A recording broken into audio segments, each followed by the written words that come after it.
আজিৰ ভিডিঅ'ৰ জৰিয়তে আমি এটি বিশেষ খবৰ এটো ভিডিঅ'ৰ জৰিয়তে জানাম যে ৰাজ্যত ডিডব্লিউ ফালৰ আজি 5550টা পদৰ বিপৰীতে শিক্ষক নিযুক্তি প্ৰক্ৰিয়া ইতিমধ্যে ষ্টাৰ্ট হৈছে। সেই সন্দৰ্ভতে আমি বহু ভিডিঅ' চেনেলৰ জৰিয়তে প্ৰভাইড কৰিছিলো। তাতে আমি বিভিন্ন সময়ত বিভিন্ন সমস্যা বা বিভিন্ন প্ৰসেস বা পৰ্যায়খিনি আপোনালোকক জনাবলৈ চেষ্টা কৰিছিলো।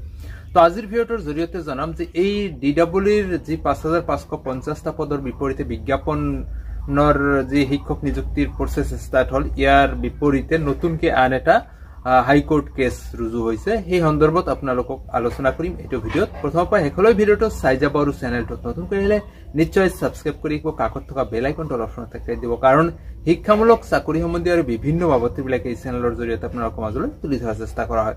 তো আহক আজিৰ মূল বিষয়টোলৈ।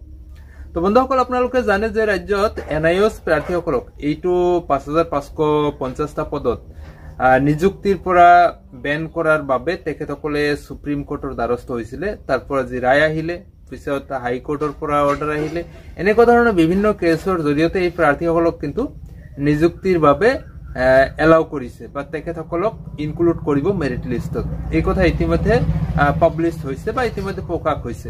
আৰু এই প্ৰাৰ্থীসকলৰ কাৰণে ইতিমধ্যে সেকেন্ড ফেজ ভেৰিফিকেশন লিষ্টটো আহিলে আৰু এই লিষ্টত এই প্ৰাৰ্থীসকলৰ নাম ইনক্লুড কৰা হৈছে বুলি জানিব দিছে শিক্ষা বিভাগে বা ডিডব্লিউয়ে।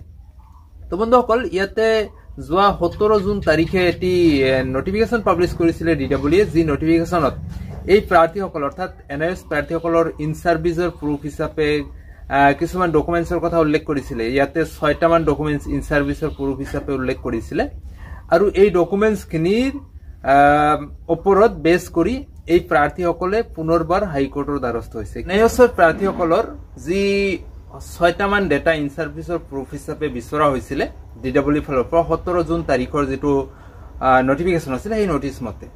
তো তাতে দেখা গৈছে যে প্ৰায়খিনি ডেটাই কিন্তু বিদ্যালয়ৰ কৰ্তৃপক্ষৰ হাতত আছে। আৰু এতিয়া কথা হল যে যিসকল প্ৰাৰ্থীয়ে 2017 চনত যিখন বিদ্যালয়ত কাম কৰিছিলে, ব্যক্তিগত খণ্ডৰ বিদ্যালয়ৰ শিক্ষকসমূহ আপোনালোকে দেখা পাব বা খুব কম সময়ত মূৰে মূৰে তেওঁলোকে ভাল অপৰচুনিটি পালে বেলেগ এখন বিদ্যালয়লৈ গুচি যায় বা তাতকৈ অলপ ভাল কিবা অপৰচুনিটি পালে সেই কামটো কৰে।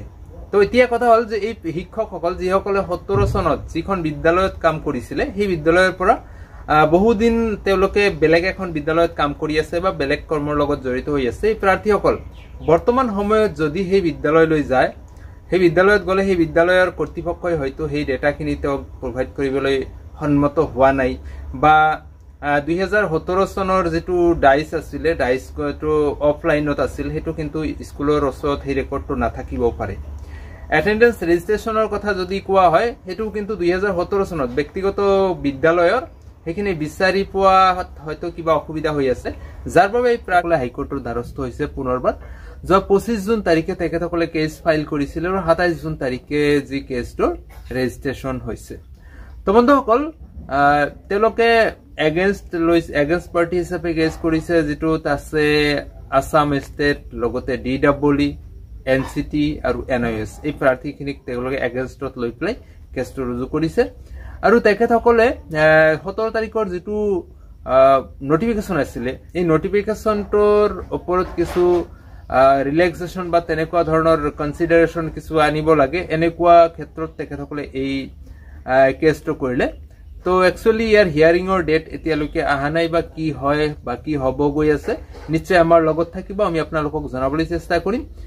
আৰু এতিয়া এই পৰৱৰ্তী ষ্টেপ কি হ'ব গৈ আছে সেয়া নিশ্চয় ডিডব্লিউয়ে জানে বা হাইকোৰ্টৰ ফালৰ পৰা কি আহিব, কি হয় নহয় আপোনালোকক সময়ে সময়ে জনাবলৈ চেষ্টা কৰিম। তো আজিৰ ভিডিঅ'টোৰ জৰিয়তে আপোনালোকক এই ইনফৰমেশ্যনখিনি দিয়াৰ চেষ্টা কৰিলো। ভাল পালে নিশ্চয় লাইক কৰিব, যিমান পাৰে বন্ধু বান্ধৱীলৈ শ্বেয়াৰ কৰিবলৈ নাপাহৰিব।